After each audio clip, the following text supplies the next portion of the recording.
Bonjour à tous, j'espère que vous allez bien. Cette semaine, je vous réserve une énorme surprise, Microsoft vous réserve une grande surprise puisqu'ils ont décidé de faire évoluer un outil. Mais quel outil?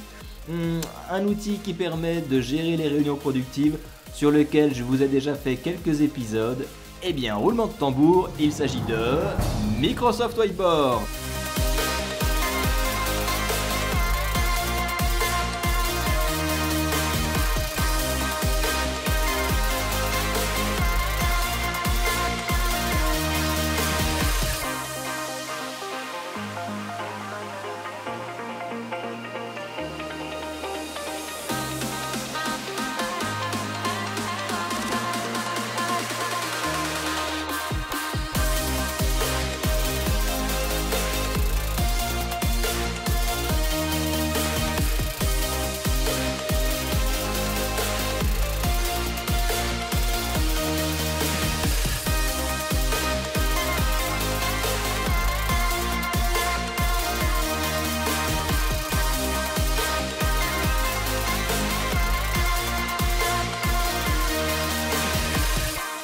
Alors, le petit teasing vous a plu? Vous avez vu, il y a quand même pas mal de nouveautés et Seb Connect est là pour vous expliquer ce qui change avec sa méthode simple, rapide et efficace. Et ça, c'est juste après le générique. Let's go!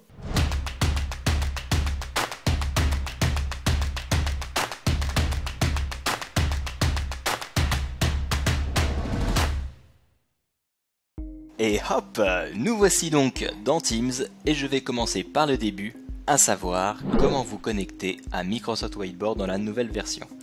Eh bien, nous avons trois possibilités. La première qui consiste à vous rendre dans une équipe Teams. Donc là, je suis justement dans une équipe et on voit que j'ai un onglet qui s'appelle Microsoft Whiteboard. Alors cet onglet, je l'ai rajouté tout simplement en faisant le petit bouton ajouter un onglet.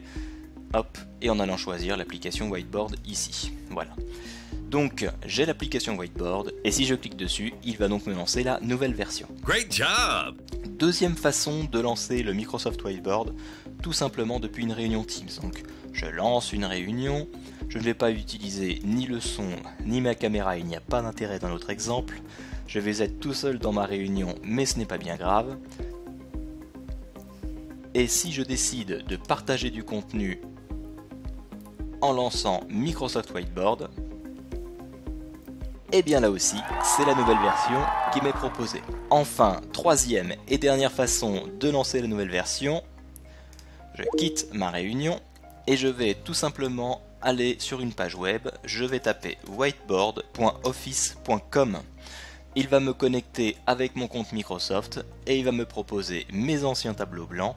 Si je crée un nouveau tableau blanc, il me proposera là aussi la nouvelle version. Je reviens sur le tableau de bord qui me propose d'accéder à l'ensemble de mes tableaux blancs. Que se passe-t-il si j'ouvre un tableau créé avec la version précédente? Eh bien la nouvelle version pourra l'ouvrir sans problème, je vous montre ce qu'il se passe. Voilà, on voit qu'un tableau blanc créé sur l'ancienne version de Whiteboard s'ouvre avec la nouvelle. Attention en revanche, me concernant et je pense que c'est la même chose pour beaucoup de personnes, l'application Microsoft Whiteboard, et je parle bien de l'application desktop, celle logicielle qui est installée dans Microsoft Windows, ne semble pas avoir été mise à jour, en tout cas c'est mon cas. Lorsque je travaille avec la version desktop, eh bien je suis encore sur l'ancienne version. Bien entendu là aussi c'est compatible, mais si vous voulez profiter de la nouvelle expérience, utilisez l'une des trois méthodes que je vous ai proposées. Très bien, maintenant que nous savons comment nous connecter à Microsoft Whiteboard, regardons ce que la nouvelle version a dans le ventre. Je vais utiliser la méthode de connexion sur le web que je viens de vous présenter et je vais aller ouvrir le tableau blanc que nous connaissons tous et sur lequel nous avons travaillé sur les 2 épisodes précédents. Déjà, nous avons une nouvelle barre sur la gauche et je vais vous la décrire. La première chose, c'est que nous avons dans cette nouvelle barre la possibilité de masquer ou d'afficher le petit panneau qui nous permet d'ajouter des éléments sur le tableau blanc. Donc je vais volontairement le masquer.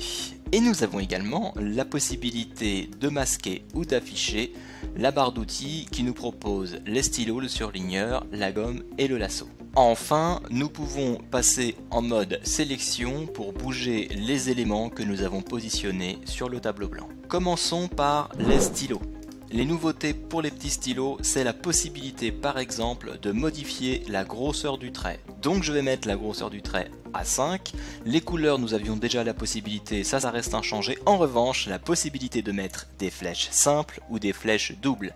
Ça, c'est nouveau aussi et c'est plutôt sympa puisque ça va épouser la forme que vous indiquez.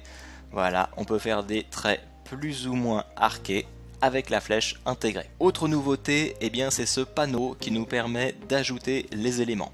Alors on va commencer par le premier élément, le fameux post-it, donc ça c'est pas nouveau en soi. En revanche, la possibilité d'aller choisir la couleur de son post-it tout de suite, ça c'est nouveau. Donc si par exemple je veux ajouter un post-it violet, je clique sur le violet et je vais le poser.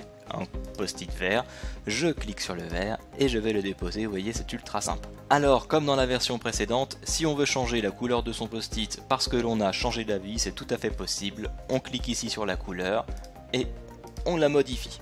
Les post-it intégrés dans les grilles de notes, donc ça c'est nouveau aussi puisqu'on a un accès direct, voilà, à l'outil qui nous permet de faire des grilles de post-it directement avec en plus, comme précédemment, le choix de la couleur ici. Alors bien entendu, je vous le montre quand même si je l'ai expliqué à maintes et maintes reprises dans les épisodes précédents. En appuyant sur la touche CTRL et en scrollant, nous sommes capables de zoomer pour aller écrire sur les post-it ou de dézoomer pour avoir une vision plus large de notre tableau blanc.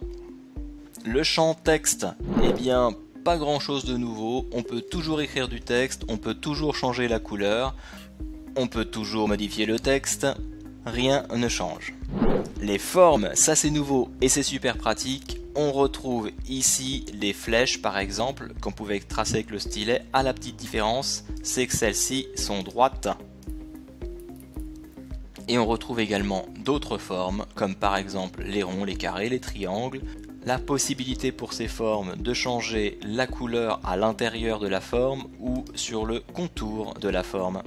Autre nouveauté, et ça c'est super cool, la possibilité de mettre des réactions autres que les likes sur les éléments du tableau blanc. Je ne reviendrai pas dessus parce que j'en ai beaucoup parlé dans les épisodes précédents.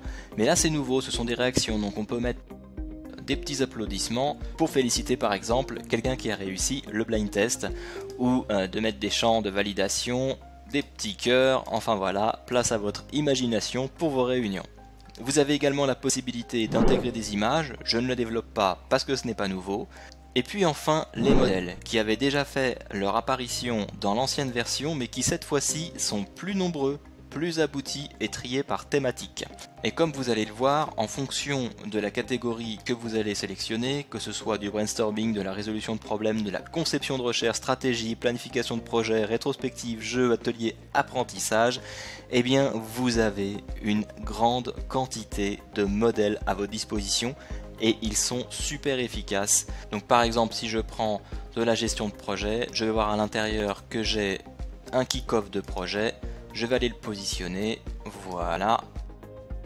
Et il ne reste plus qu'à l'alimenter en travaillant à l'intérieur de ce modèle.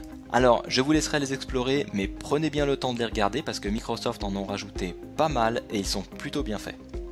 Et bien voilà, je ne pouvais pas rêver mieux pour clôturer cette série consacrée aux réunions productives qu'une évolution de l'outil Microsoft Whiteboard. Si cette série ou si cet épisode en particulier vous a plu, n'hésitez pas à me laisser un petit like, c'est toujours sympa et ça m'encourage à développer ma chaîne. Et si vous voyez également que cela peut aider vos collègues ou vos amis, eh bien n'hésitez pas à partager. A plus, ciao!